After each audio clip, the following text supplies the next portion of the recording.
via YouTube as well. Wasn't expecting to do a live stream for this one, but you know what? The topic is so juicy, and my guest Chris Fenton was explaining to me that he's trying to get more in tune with the Bitcoin world and the Bitcoin audience. Particularly, I think it's a good good narrative forces to join up in this battle for liberty in the digital age. So, Chris, welcome to the podcast. Hey, it's a pleasure. I'm a big fan, and yeah, love your followers. They've been really active since you announced that we're talking today, which I love. Oh, well, I am very fascinated with the topic that we're going to discuss today, which is China. You've written a book, Feeding the Dragon, Inside the Trillion-Dollar Dilemma Facing Hollywood, the NBA, and American Business. And you have a very unique perspective in the sense that you were working for a Hollywood production company that worked very closely with, would you say, Chinese propagandists to dictate what is and isn't allowed in movies that are being funded by Chinese money? Yeah, I think that's relatively accurate. I mean, one of the reasons I wrote this memoir was to try to get people up to speed on how we got here to this really sort of tenuous place between the US and China. It wasn't a bunch of greedy capitalists per se that were trying to sell the soul of America off to China. It was a lot of people like myself who actually were under this spell or this mission that globalism was great. The more we opened the China market to the products and services, the United States of America, the better it was for Americans. It would grow GDP, it would create jobs, it would disseminate, essentially Western democratic principles and values into a communist country. All that stuff was the mantra that I lived by, and I believed in it. And I worked really hard to try to succeed at my little cog in the wheel level to get the job done. And it wasn't until October 2019 where I really sort of woke up to the problem. And the book sort of walks us through how we got here. And then I start to lay out ideas of how to move forward. So October 2019, is that Daryl Morey, Houston Rockets, LeBron James, that whole saga, correct? Yeah, as sad as it is, it took me until then to wake up to it. I'm convinced that there's nobody in the business or the interaction between the US and China from the American side that doesn't understand how bad it is long-term for the United States to continue what we're doing the way we have been doing it. Now, I'm not for war, and I'm not for a really prolonged Cold War like we had with the Soviet Union. There needs to be some engagement, but it absolutely cannot be at the same sort of level of engagement or with the same complicity that we've had up until this point. And it really was that Daryl Morey tweet that I happened to see. I wasn't even on Twitter at the time, and somebody forwarded it to me, and I saw it, and I immediately thought, oh my God, the NBA is screwed in China, because this guy tweeted out his support for Hong Kong protesters. And the soccer dad next to me, who was standing on the sidelines, we were watching our kids play soccer, said, well, why is that? And I said, well, because I don't even know who this Daryl Morey guy is, but he's the GM of the Houston Rockets. And they're the largest branded team when it comes to China for the NBA because of Yao Ming. And anything affiliated with that team in that kind of sentiment towards pro-democracy movement and something that the Chinese Communist Party believes is their territory, their jurisdiction, is going to cause major problems. And I was 100% right. But what I didn't see, and I never even thought about it, was the reaction that the NBA would have, the players would have, that the partners would have in regards to not protecting Daryl Wright's freedom of speech rights that he had being in the West. He happened to tweet that out in Japan. And that bumbling and fumbling made me sort of analyze it a little bit. And then it was when politicians and journalists and critics and consumers started to voice their discontent over this weird hypocrisy that was going on, where I looked at myself and I go, oh my God, I've been doing that my whole career. What the fuck? That was that moment. That was the waking moment. And as terrible as it is, it took until October 2019 to get there. I mean, I want to call it terrible. If you recognize it or are willing to admit maybe, hey, what the hell was this? Should I rethink this? I think that the sign of a mature competent, reflective, contemplative adult who's actually trying to do good things. And with this particular debacle, Daryl, the Rockets, the NBA, and LeBron, it was just as an outside observer and somebody who's probably more attuned to the quiet ways in which China has influenced the American economy and American culture. It was a sort of a mask off moment for me watching this. Is this something that you sort of understand behind the scenes? Like they're pushing movies that push a certain narrative that lightly nudge the American public to have certain connotations about certain things, and it's very subversive, if you will. However, with the Daryl Morey instance, when LeBron came out, it was like you're attacking our paychecks and stuff like that. It was just overtly like, I don't care about any of the human rights issues over there. We're making so much money from the Chinese market that I'm willing to stomach the trade-off of the destruction of human rights for my bottom line. And then similarly, you had Adam Silver and the NBA as an organization actively kicking individuals out of arenas across the country as they tried to voice support for Hong Kong in the aftermath of that Morey tweet. Well, it was interesting because that week after, I happened to be going back to New York to pitch publishers the book, and I got a bunch of calls from press outlets because I had just come back from China with 3 U.S. congressional delegation on a U.S. congressional delegation trip to China. I took 3 House reps, Titus from Nevada, Kirkpatrick from Arizona, and Lowenthal from California. I was co-hosting it with the U.S. Asia Institute, which I'm a trustee for. And what was interesting is I got back from that trip and I really had a different outlook towards China in a way, because we actually got down to Hong Kong. We met with Carrie Lam, who runs Hong Kong. We actually sat down with protesters in Hong Kong. And then we also went through Beijing and Xi'an and Chengdu and even Macau. And you got all this different sort of party lines on one side, and then you got the protester lines on the other. And then boom, this tweet, and then the reaction. And then I got pulled into the press to talk about, sort of the hypocrisy of LeBron James. And I didn't really want to go there and call him out on the soapbox, right? Like there were plenty of people doing that. My problem is that I saw it from my point of view, right? Which is, it's easy to call people out when you don't have skin in the game, right? Ted Cruz doesn't have skin in the game. These journalists don't have skin in the game. LeBron James has $50 million a year or whatever it is coming out of that market. He has true skin in the game.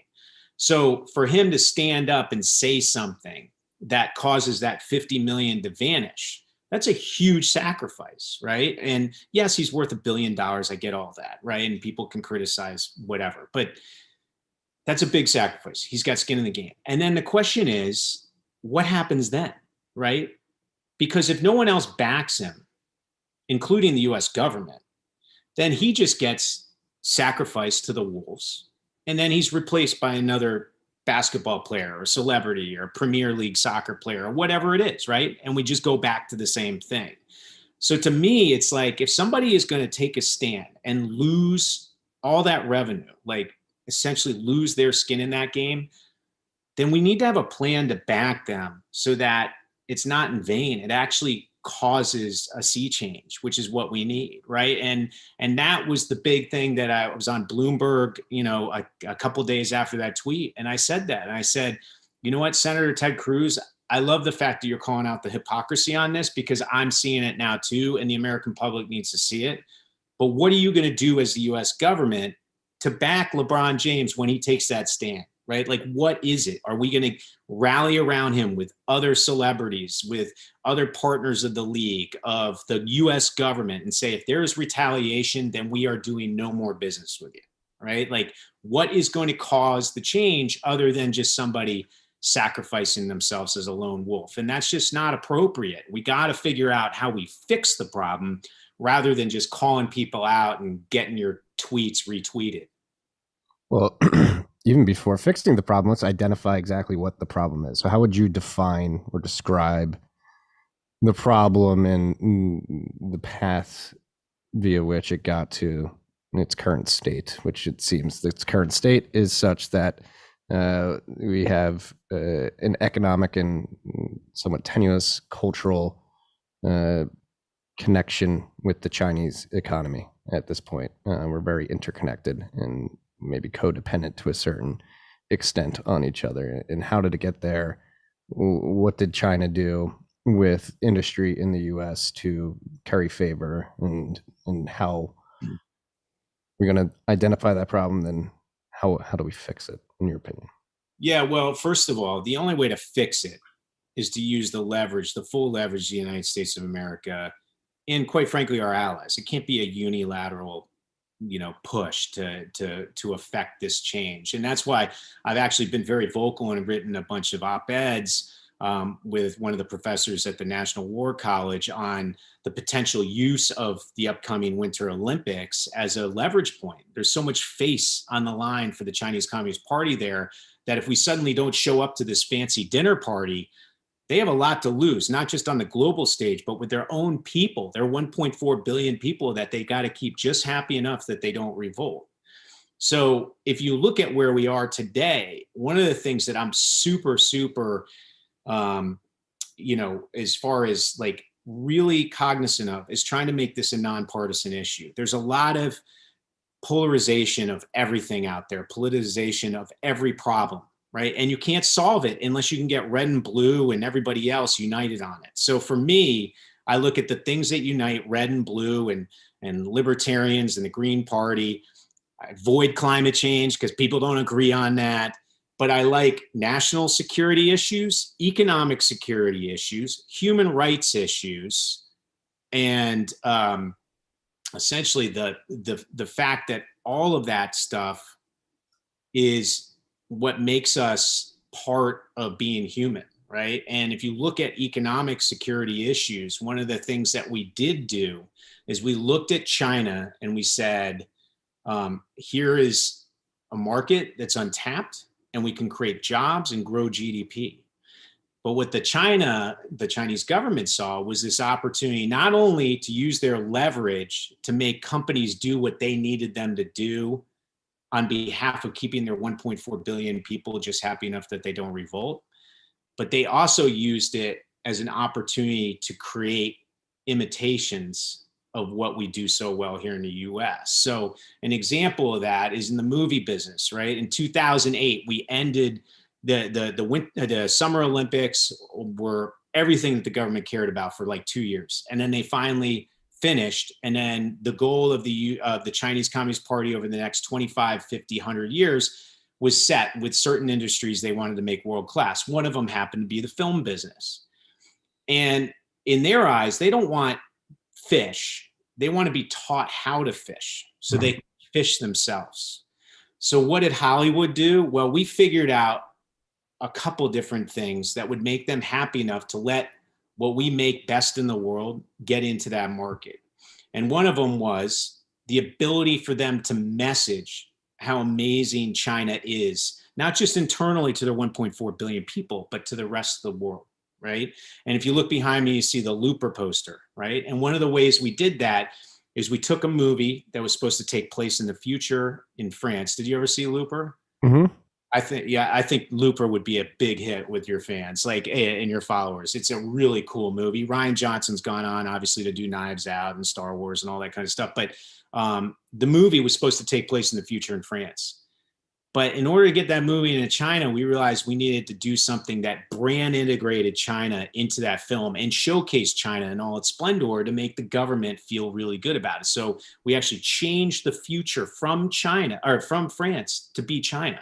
And then we worked with the Chinese government to figure out how they wanted Shanghai to look in the future. We designed the cityscape 40 years in the future, not only based on fiction and ideas that we had just coming up from scratch, but also based on plans they had for the Pudong district that were like 50 years out. It was pretty unbelievable. They had a lot of that sketched out on paper already. So we actually built that city in the backdrop with Joseph Gordon-Levitt, Bruce Willis, and then we cast one of their big actresses named Summer Ching. And we created China to be the place where everybody wanted to live in the future. And not only that, there's a pivotal scene, if you remember, in Looper, where Jeff Daniels comes back to the present day and is telling Joseph Gordon-Levitt, you want to move to China in the future, not to France. And Joseph Gordon-Levitt's like, no, I want to move to France. And he goes, damn it, I'm from the future. You want to move to China, right? And it was a huge testing moment for the United States of America when we tested that with audiences here. They didn't see that as Chinese propaganda. They just saw that as a fun line in a movie. But the Chinese government loved it. And they gave us access to that market during a period in time where no imports are allowed into the market.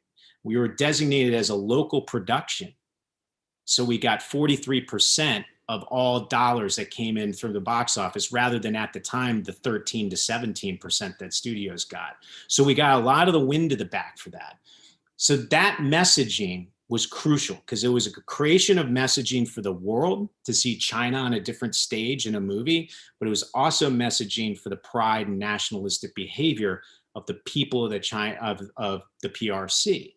And then the second thing we did is we taught them how to fish. How did we do that? We shot a lot of the movie over there. And not only did we not bring over all the crews to do that, we only brought over the key crew members that could work as mentors to protege, members of their below the line crew to learn how best in the world craftsmen do their jobs. So we did that, rinse and repeat for various movies over time. Not just us, but other studios did it. And now what happens? Well, 2012, when Looper came out, Hollywood was dominating the market, 80%.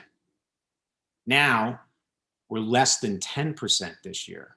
And the year before that, 16%. And the year before that, 32%. We are going straight down. Why? Because we taught them how to fish and we created our greatest imitators in competition.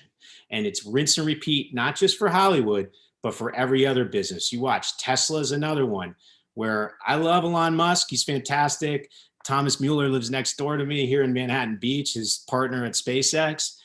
But if you look at what they're doing with Tesla, they're going to take that tech, they're going to take that IP, and they're going to imitate it over and over again so that Tesla loses market share and all the Chinese imitators gain it.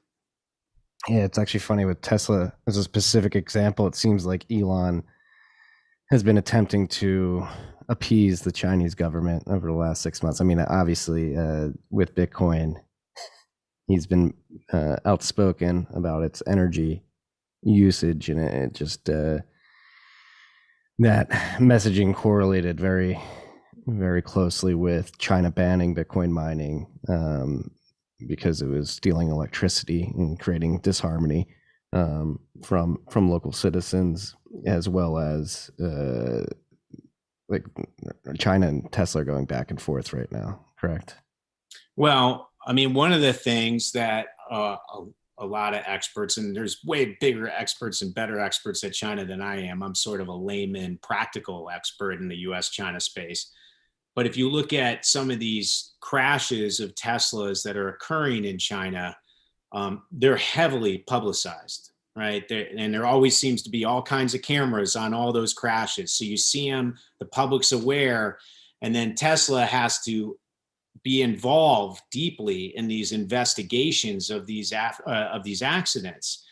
And my question for Alon would be, how much are we giving them to investigate these accidents? I mean, my guess is there's probably a lot of blueprints and a lot of tech IP design work and so on, so that they can look at it and figure out what happened in that accident. But is that really what the Chinese government's doing when they investigate that? Or are they actually trying to investigate how the best in the world electric cars are made?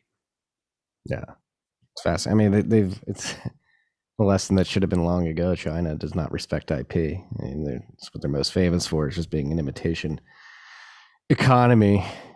I mean, it feels like we're at this weird inflection point in history, particularly around the geopolitical power struggles that exist. Like, a lot of people will argue that America is on the back end of its empirical rise to an empire status, and China is on the up and up. But there's also other things like China historically, throughout the history of its civilization, it always seems to be on the precipice of taking over as the global superpower, only to fuck it up in some way or another.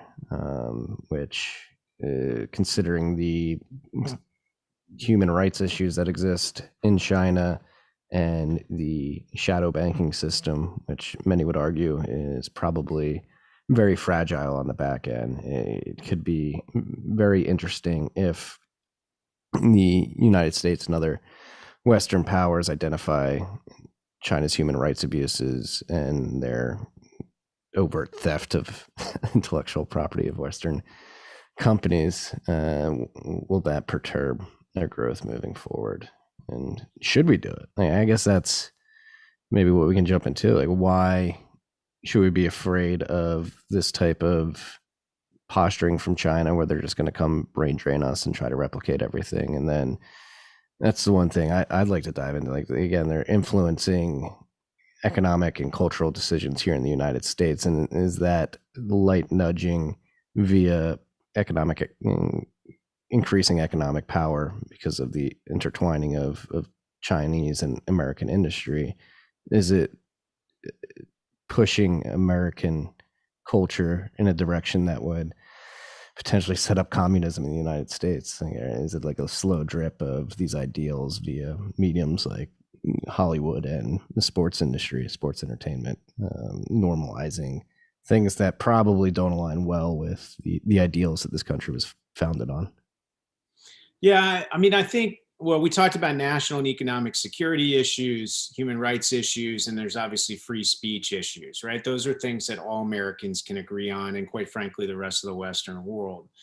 If I look at the most nefarious or pernicious or dangerous activities of the Chinese Communist Party, I would probably look to what they do outside of their borders, right? Yes, there's human rights issues inside of their borders, and that's something that we need to try to address, and we're hopefully building a groundswell to do that. But even worse is the stuff that happens outside of it. So number one is, I mean, if you look at national security issues, obviously we saw the encroachment of Hong Kong. Yes, granted, Hong Kong is part of China, but that was 27 years before that deal was supposed to be done, right? And then Taiwan is another one sitting there. And you see the bases that they're building in the South China Sea, and the encroachment that they're making on Philippines, and what they're doing in Southeast Asia, and what they're doing with the Belt and Road Initiative throughout the Asian continent, into Europe, and also down into Africa. So those are a lot of beyond borders national security issues that are going on. Free speech the same way, the way that they are trying to curtail the free speech rights of somebody like Daryl Morey, or the free speech rights of somebody like John Cena, who got caught up in the same. John Cena looking very weak there. Exactly. The free speech rights of Marriott to Delta to, Burberry, H&M, you name it. They're all coming after those particular companies in regards to what they're saying about maybe human rights issues, economic, national security issues, and various other aspects of what might be wrong towards what the governance of the Chinese Communist Party is doing out there and its influence around the world. Now, one of the things that I like on a hawk scale, Dove the Hawk, I mean, I used to be 2 or 3 on the Dove scale, right? Dove to Hawk scale. Now I'm at a like 6.5, 7, which is more on the Hawk scale. The true Hawks, the 9s and 10s, believe that China's sort of mandate, the Chinese Communist Party, Xi Jinping wants to essentially take over the world, right? And they're going to do it, hell or high water, and they're going to make it happen. And everybody's going to be subservient to the Chinese Communist Party. I'm not as much of a believer in that. I'm more a believer in human instinct and simplifying it, right? The Chinese Communist Party, their number one goal, and I talk about it a lot in my book because I really try to simplify the way I try to understand China, because I'm not a PhD in Mandarin studies. I just happen to work with the country for 20 years, right? And if I always think about the top line sort of agenda of how to get something done there, You always got to sell to the government first. And the government's biggest motivation is to keep 1.4 billion people just happy enough that they don't revolt. And that's really hard to do because you can't make them all happy. There's not enough resources on earth to make 1.4 billion people happy, but you can make them just happy enough. So we talked about messaging, which is crucial, which is the kind of stuff that we're doing with the brand integration of China and Looper. And then there's also the tangible stuff, which is creating jobs, bringing people out of poverty and into the middle class. So you're creating this ability for them to build their own lives to the point where they're doing stuff that makes them just happy enough that they don't revolt and satisfied enough with that. And then you want to create that messaging that there's aspirational agendas for them if they want to rise further up the food chain, right?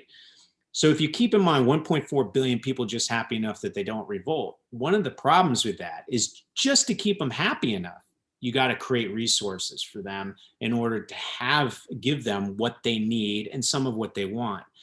And China is resource poor in a lot of ways. And they have a lot of food scarcity. And quite frankly, they have water scarcity too.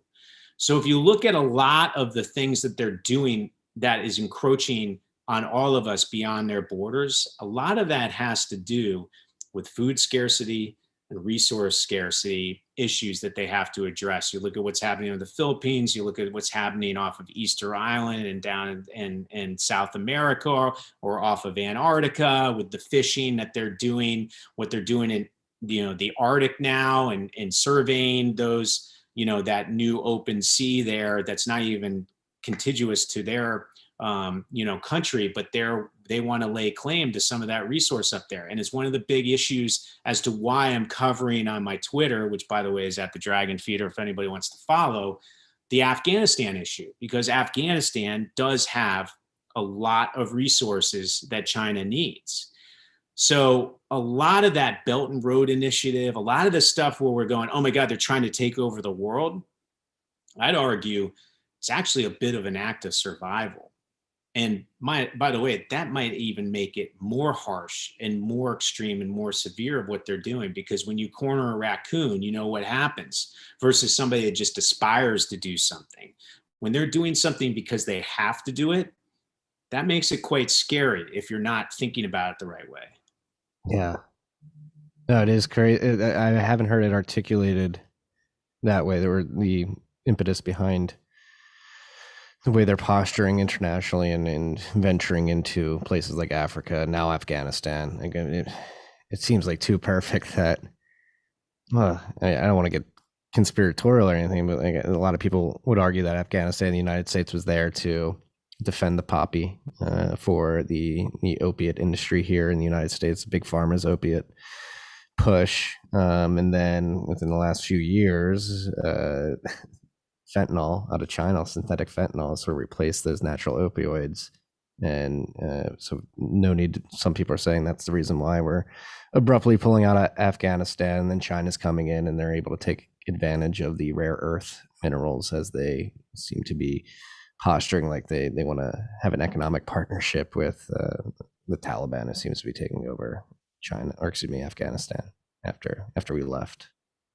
Yeah, I mean, there's so many theories on the Afghanistan front, right? And, for sure, there's rare earths there. For sure, there's all kinds of mineral deposits. For sure, there's lots of different resources that are needed by every country out there. So that's there. It's there for the taking. I would argue a lot of nations, including going back to Alexander the Great, right, have tried to get in there and get access to that stuff and failed. I don't know if China is going to be successful at it, but I will say that they didn't sign that pledge to help, evacuate certain people out of Afghanistan that needed to get out the other day. I think there were like 98 countries or something that signed it. China and Russia were not on there, and China and Russia are still operating their embassies there. So obviously there's this belief that, hey, this vacuum is good for us as the Chinese Communist Party. Yeah. Yeah, it's crazy how all this works out, and my mind's running crazy right now. So again, going back to the the soft cultural influence that is being driven through the sports industry and in Hollywood, essentially, China, like having their ideas come to America via these media mediums, and the influence that has, and then beyond that, even like economically, just culturally, virtue signaling, like they care about climate change, you're going to work toward Paris Accord goals, uh, but meanwhile, in the back end, they're spinning up coal power plants by the hundreds year on year, sort of saying, "Hey, yeah, like we're going to go down this road," understanding that it probably isn't advantageous for anyone, but they're willing to let the Western countries embark down that path towards, frankly, like, more weak standing in the geopolitical landscape, particularly because you just have less reliable energy infrastructure at home. I mean, we're seeing it in California, decommissioning nuclear power plants, natural gas power plants, and now rolling blackouts in Texas, energy capital of the United States. Had blackouts earlier this year and potential brownouts in the beginning of the summer, and that is due to the fact that they've overbuilt unreliable green energy capacity in wind and solar, and underutilized natural gas, coal, and nuclear, and weatherizing those sources. And so, like, do you think there is that soft, like 3D chess mental jujitsu going on, where they maybe, like you mentioned, they're going out and doing all this because they're worried about things at home, and they have to posture to the 1.4 billion people, like, look how great it is here. Like, as part of that, also encouraging outside states to basically, what's the word I'm looking for, to sabotage themselves with these idiotic policies, and just sit behind them like, yes, do this, do this, do this. It'll make you weaker and make us look stronger in a relative sense. Well, look, I mean, they love the show House of Cards, right? I mean, there was no monetization by the studios here in the U.S. of House of Cards. It was just all over the place, black market wise. But the Chinese government party was the Chinese Communist Party was fine with that proliferating essentially the populace there, because that show demonstrated the dirtiness and the muddiness and sort of the inefficiencies of democracy, right? And anytime there's something that does happen that's bad in the West, and they particularly love it in the United States, they blast it all over television and different social media and platforms over there to make sure their populace sees, oh my gosh, look at the alternative to this amazing government that you have here in China. I mean, I remember, and I wrote about it in my book, when we were shooting Iron Man 3 in Beijing. It happened to be during that terrible episode with the Sandy Hook massacre in Connecticut. And that, you would normally think, when you watch television in China, if you're watching a Chinese network like a CCTV network or Beijing television, or you're watching CNN International or Bloomberg or whatever, if there's something the Chinese government does not want you to see, your screen goes black, just completely black. It looks like your TV broke. Okay, so a lot of times you might be on the treadmill watching TV or something, and the TV goes black for 5 minutes, and you're like, oh, there must be some news thing that they're covering that they don't want anybody to see, including expats that are in a hotel, right? Well, one thing that happened during Sandy Hook is, you would think, oh, that's a terrible story. They don't want their people seeing that. It's it's so savage and tragic and all that stuff. No, they blasted it nonstop. And not only did they blast it nonstop, they also talked about how Wild West and cowboy the Chinese, how the U.S. system was. And they were warning people, if you're ever going to go to the United States of America, know that it's like gun-toting, violent country that you need to be careful of. And they were warning people against going. It was crazy, right? And they do the same thing when, for instance, that building collapsed in Miami. They had all kinds of programs about how terrible our infrastructure is. That Texas issue that you were talking about, New Orleans is now being covered quite a bit. I mean, think about the irony there. I mean, 95% of the U.S. capacity of offshore oil is right off New Orleans coast, and New Orleans has no power right now. They love those kinds of stories. So Lake Tahoe about to catch on fire. I mean, that's stuff that they love. And all that plays into the propaganda organs of the Ministry of Propaganda and how they keep their people just happy enough that they don't revolt, right? Because as long as you make, I had a friend who said, if a bear is chasing you, you don't have to be faster than the bear. You just got to be faster than your friend. Yeah. Just gotta Right? be faster than the slowest person running away from the bear. Exactly. And just keep in mind, like Chinese Communist Party doesn't run the best government in the world. I mean, in fact, there's a lot of problems with that kind of government. And it's definitely a government I would never want to have a part of. But if they can make it look better than everybody else, that's all they need to do. Yeah, and keep those 1.4 billion individuals relatively happy. And it's crazy how powerful the propaganda arm is over there. Well, think about this. So so Xi Jinping has consolidated his power, right? He's now essentially king. He can take it for as long as he wants. It used to be terms. And then on top of it, he's narrowed down the standing committee to 7 standing committee members, right? Which is a lot more concentrated than it used to be.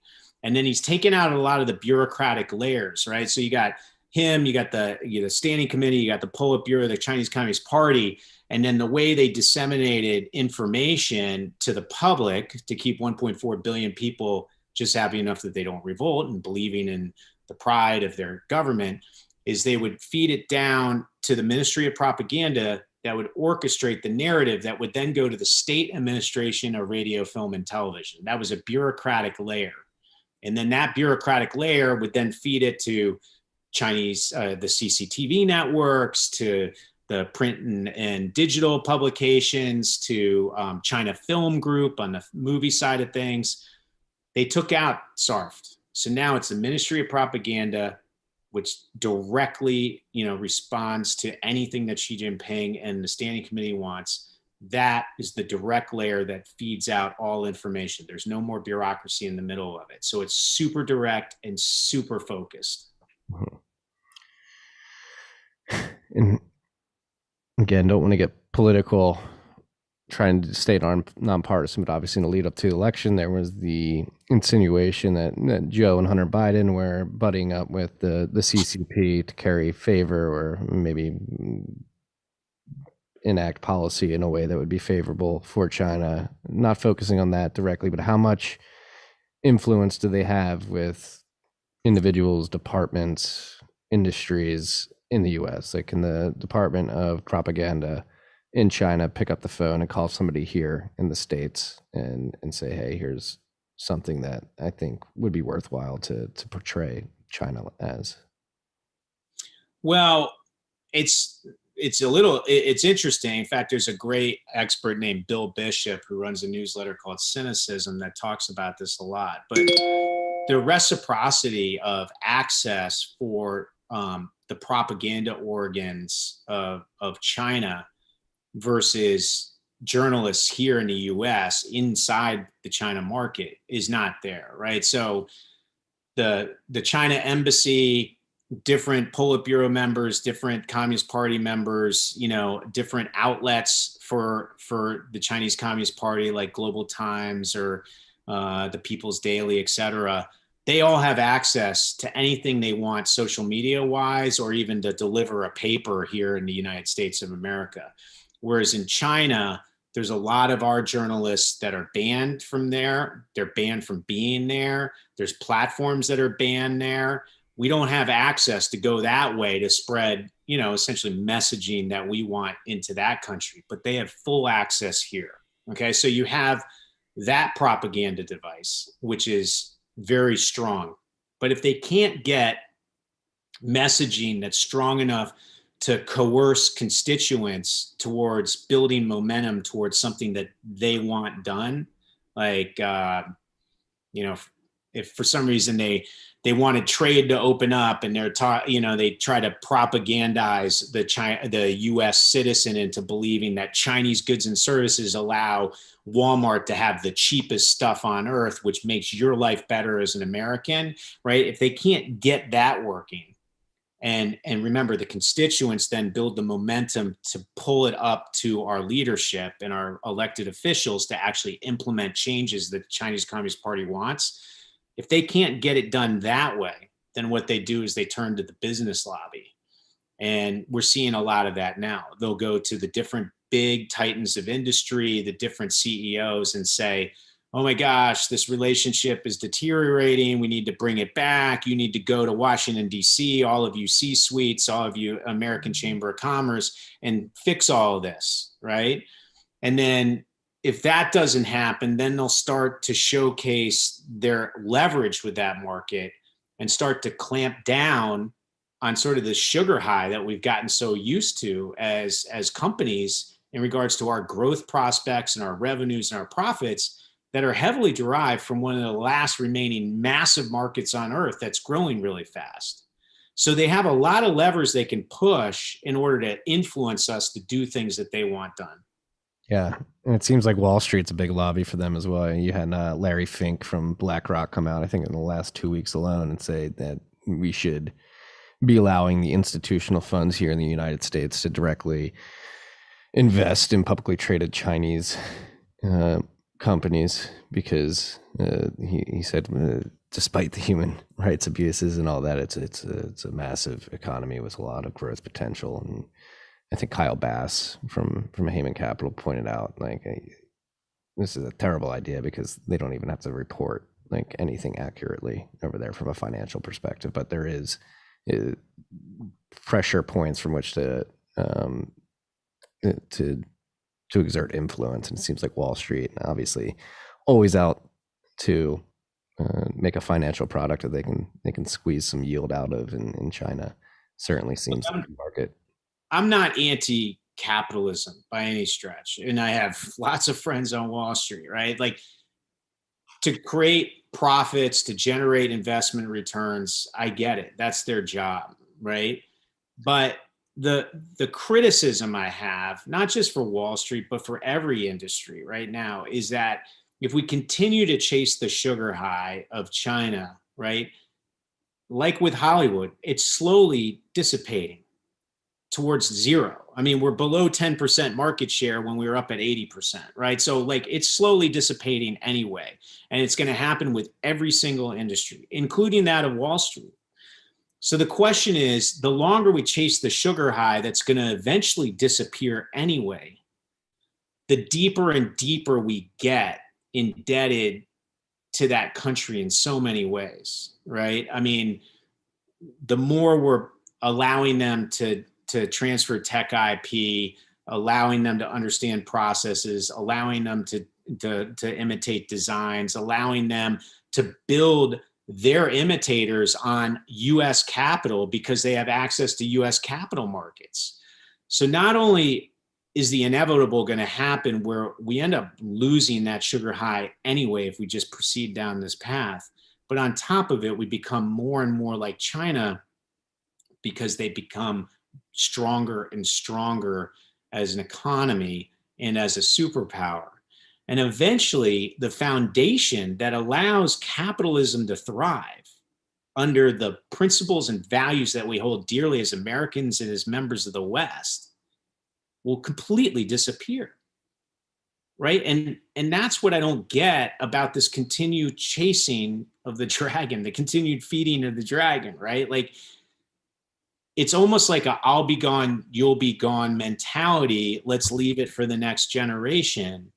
And we talked about skin in the game, and I get it. Like if I'll be gone, you'll be gone, we don't have skin in the game. But there's a lot of people that do have skin in the game, and somehow we need to think about them. And I don't know what the selfish mechanism is that's going to make us as humans drive towards that purpose, because I don't think it's going to be out of goodwill. I just don't believe.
Am I good?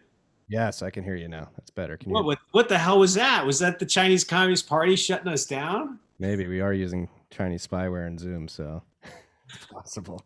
That was sort of cool. Right. And we're back.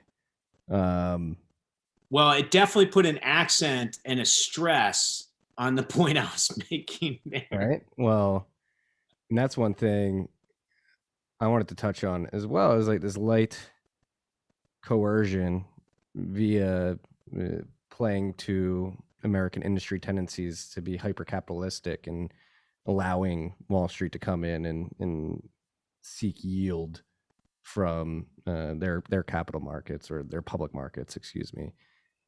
Yes, it's a very could be very lucrative for Wall Street, but could be very high time preference in the sense that we get so intertwined that the capitalist endeavor turns into like a communist nightmare where you just become subsumed by that economic partnership.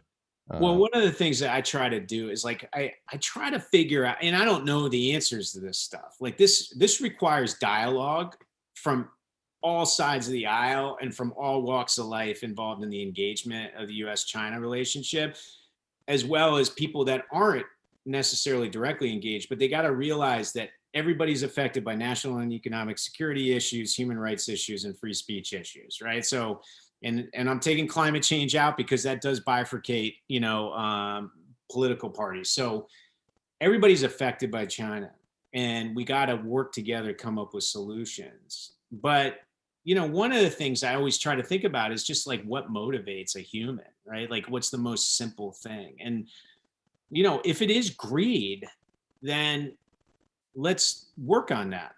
Like, what's a greedy move that we can do that will help fix this problem? And I would argue that a lot of industries, and in particular, I'll use LeBron James as an example. There's a guy who's worth $1 billion, right? And he's making whatever millions of dollars in China, which, by the way, is coming down because NBA isn't nearly as influential as it was 2 years ago, nor are the players, and Space Jam hasn't gotten into the market for a variety of different reasons. So his market value is coming down. Now, I would argue that if he took a stand on behalf of human rights issues and a stand on behalf of free speech issues, and maybe national economic security, but like let's focus on where his fans and followers might sort of pay attention: free speech, human rights. Took a stand like a Muhammad Ali, right? He would lose whatever was left of his marketability in China because they would shut him out. But I'd argue if he did it right, and he's got the best team of people around him, whether it's agents, managers, PR people, partners, etc. If he worked it right, he could create this global activist brand that expands what he is as a basketball player, as a movie star, as an entertainer, etc., and moves him into that rarefied sort of Muhammad Ali world where he takes his $1 billion worth, and if he does it right and takes a stand on what we all believe in and leads us to a non-corrupted, hypocritical role with China, he could be worth $3 billion. Easily. And it's risky, right? It's risky, and it's going to have to be somebody at the top level. Like I would argue, John Cena could have done it too, right? I mean, think of John Cena. Like LeBron is revered a lot by the left, and then there's probably avid sports fans on the right that just really respect how great he is at athletics. But he's polarizing between the two political parties. John Cena isn't, right? Like, first of all, I'm behind me. You got the Blockers poster. I produced a movie with him. He's a fantastic guy. He is a tremendous athlete. The sport that he plays in, or the quasi sport he plays in, is it probably has a heavy Republican side of that fan base. His movies, tend to play well with both sides of the aisle. He's a big fan and supporter of veterans. He's also part of the Hollywood community. Like, he bridges a lot of bifurcated parties, right? He could do the same thing. He could lead by example and say, you know what? That was terrible. I can't believe I apologize to the Chinese Communist Party for calling Taiwan a nation, right? Calling Taiwan separate from mainland China. What was I thinking? Never again. I don't care about that market anymore. I'm going to stand up for this, and I want others to follow. And he's not worth $1 billion, but he could take his 100 million and make it worth 500 million, right? So I wish, and by the way, part of that is a long-term vision, right? Like, it's hard to turn down, box office receipts and money that are coming out this year, right? Like, it's just hard to turn that off. It's hard to turn down revenues and profits that are generated for these big Fortune 500 companies on a quarterly basis, on a daily stock price fluctuation, to take a stand against China that will actually cause them to monetize other markets better in the long run, right? Like, that's something China does great. They play a long-term game of chess, whereas we play daily fluctuations of stock price checkers, or quarterly result checkers, or 2 to 4 year election cycle checkers, right? That's a big issue. When you're competing against a superpower that wants to take your role and put you back down, that's really hard to compete. Yeah, and it's a concept that Bitcoiners talk about incessantly, which is time preference and the nature. So that's another topic I think we should dive into, because I think it can tie this into Bitcoin and money, specifically the nature of the need for the U.S. government and Federal Reserve to maintain the U.S. dollar as the reserve currency of the world. So there's a very good argument to be made that everything we're talking about right now is made possible due to the fact that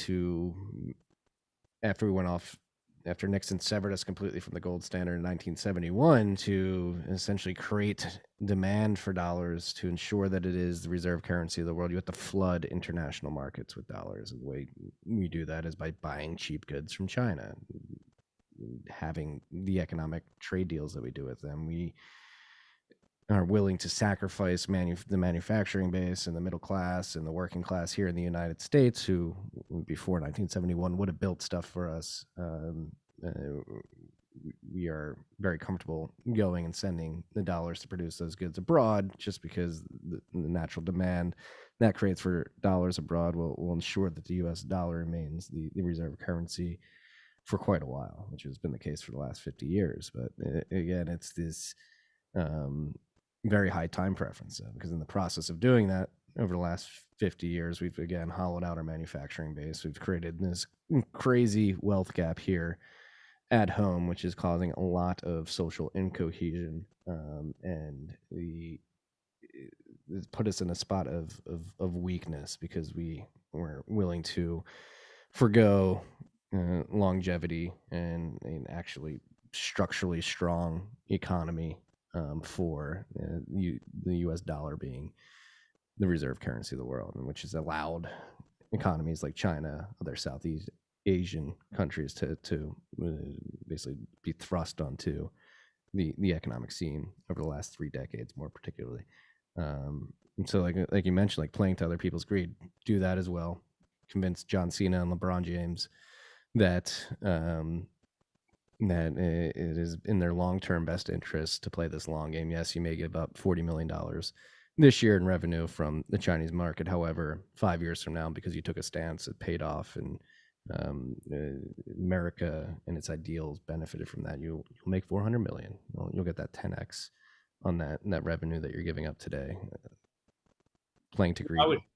I would argue that if you use greed just in regards to the populace of the United States to support taking a stand against China, there's a great argument as to having cheap goods and services that China feeds us, right? Oh, yeah. But those cheap goods and services are what allows the central bank to say that inflation is completely, non-existent, right?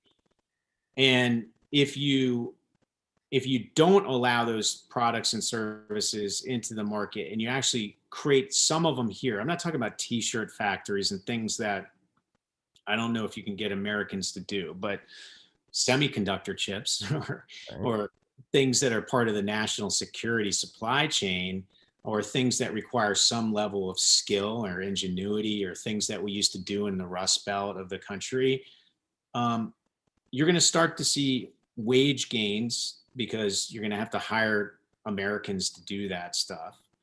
That's going to spill into the price of those goods and services, which will then spill in no matter how they readjust inflation calculations. Because let's face it, I mean, I don't even know how they're calculated nowadays, because all I know is the stuff that I need, whether it's education, healthcare, or rent, or housing, energy, anything you need is really way more expensive than it's ever been. But somehow, inflation's in check. But you at least then create a situation where the central bank can't tell you there's no inflation, right? And then they have to raise interest rates, which gets rid of, like Max Kaiser talks about, interest rate apartheid all the time. It's an interesting term that he uses, right? And that helps in a weird way cure the wealth gap a bit. And then on top of it, it sort of follows that Henry Ford model, right? Where you're creating wages that allow consumers to buy your own product that they're making, right? And what happens is there's a gap, and I'm not an economist by trade, so somebody's going to pick apart what I'm saying here, I guarantee it. But there's definitely a gap where people are going to see things that they want increase in cost to a point where they're really upset about it before they actually see their wages catch up to that. And then there'll probably be other situations where you see wages catch up before the people actually see what those products and services catch up.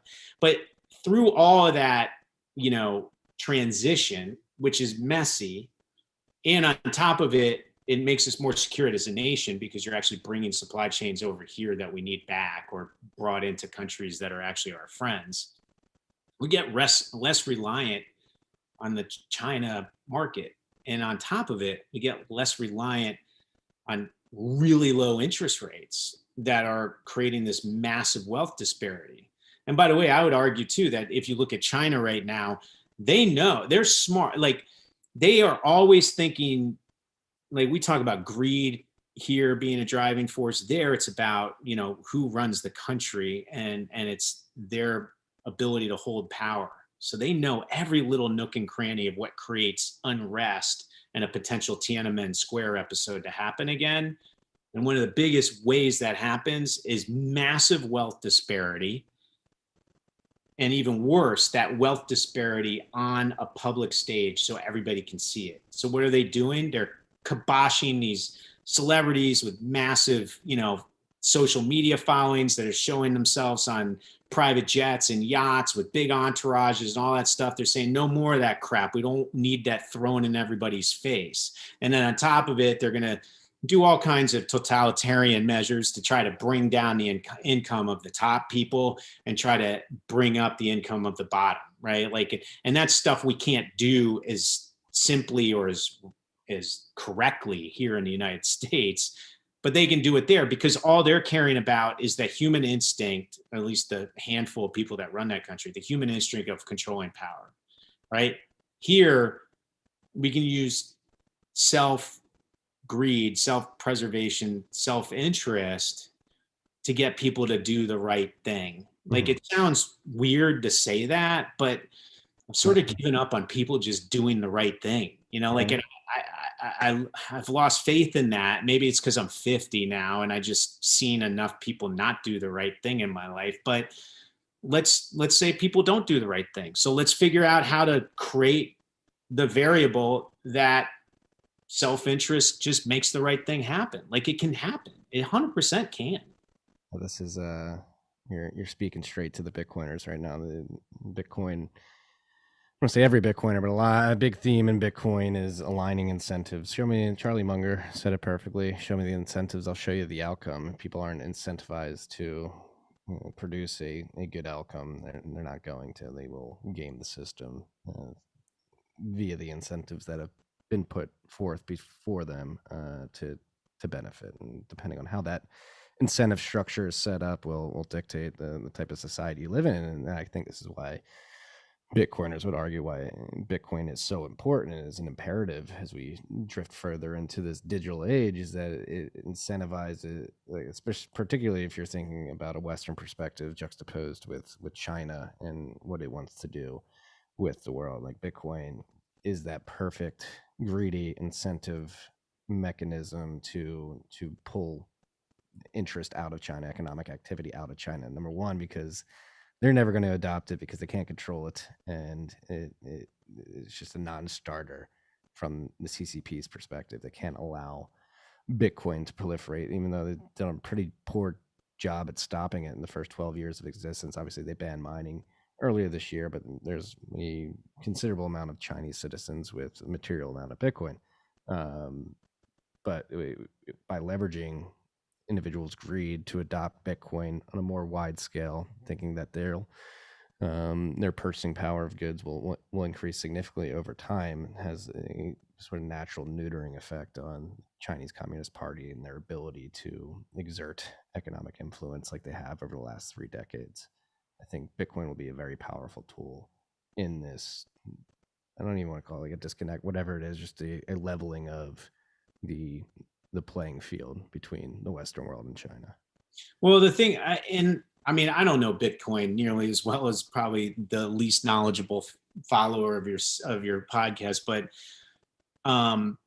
what I like about Bitcoin is that it's sort of the great equalizer, and it obviously takes sort of central banks out of the equation and a banking system, which I'm not saying the banking system is inherently bad. It's just anything that creates disincentives to do sort of the right thing, or at least the thing that's sort of best for society on the whole, tends to build a racket around it, right? And blockchain has sort of created this ability for this transactional activity of Bitcoin to create real value for people that hold it without creating a racket around it, right? Like, and all these people beholden to it, right? Like, I think about, like, even COVID, which is not a subject I want to get into because that's polarizing too. But if you just look at it from the most abstract, here in California, they're passing all these different things where you got to get, tested on a weekly basis if you're a kid or whatever it is.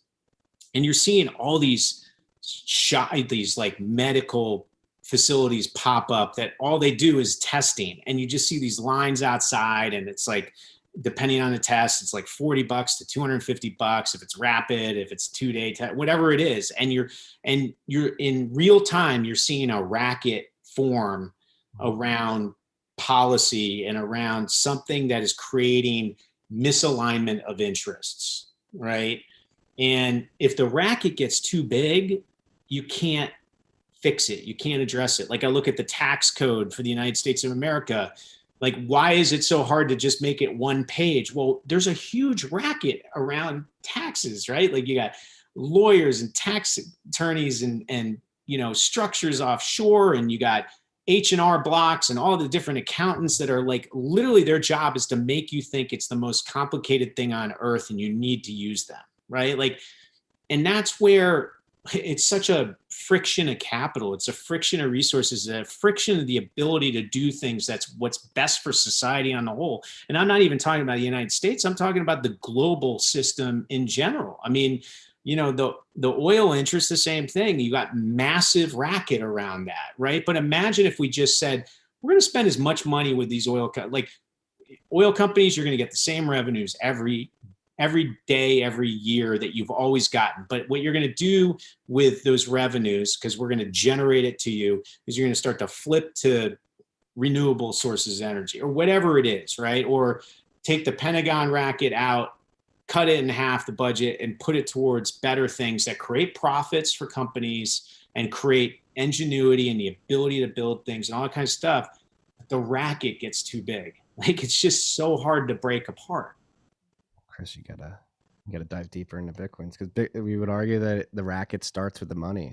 I like to say, fix the money, fix the world, and the racket starts with literally the way in which money. I'm sure you've talked about this with Max and Stacy, but like just the way the banking system is set up, emanating from these central bank entities, which have their windows. The Federal Reserve has the Fed window, who has access to that? Primary dealers, which are the big banks, and even some like proxy hedge funds and stuff like that. So they get access to the money first, and they take advantage of what's known as the Cantillon effect, where they get access to that money first. And since they get access to that money first, the pricing signaling has not made it all the way through the whole economy. So they're able to take advantage of lower prices that are inevitably driven higher as that money matriculates throughout the economy. And so that one incentive mechanism at literally the core of our economic our economic system, just bastardizes incentives for everything. It has these negative externalities that emanate from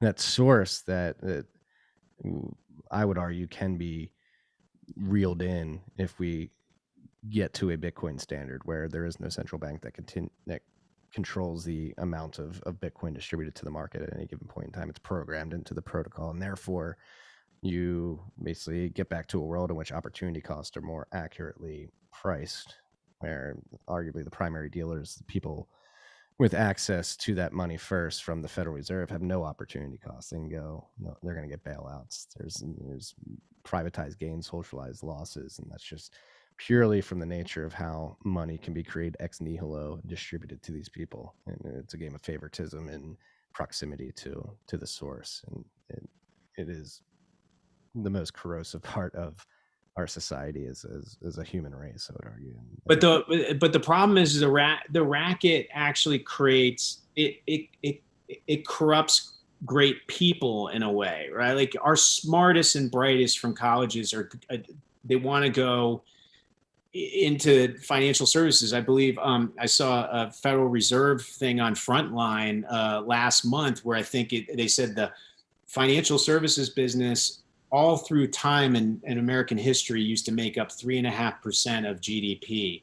Since 2008, it's gone up to 8.5% of GDP, right? And I would say, like, I know so many people on Wall Street. I work tightly with people on Wall Street. Like, I'm part of that machine. I mean, you can't get successful without it. And I believe in a lot of the people I work with, but they go into that racket and they think that that's the way it's going to be. And I would argue that if you take the smartest individuals and you start to make them think about other ways to look at, how the process is done and to make it more efficient, like there's a China expert named Ryan Haas, who wrote a book called Stronger. And his whole theory is that the stronger we make the United States of America, we just focus on the United States of America and make ourselves stronger, we'll automatically win the battle with China, right? Like, if we just focus on ourselves, right, that will play out the way we want it to. And that's sort of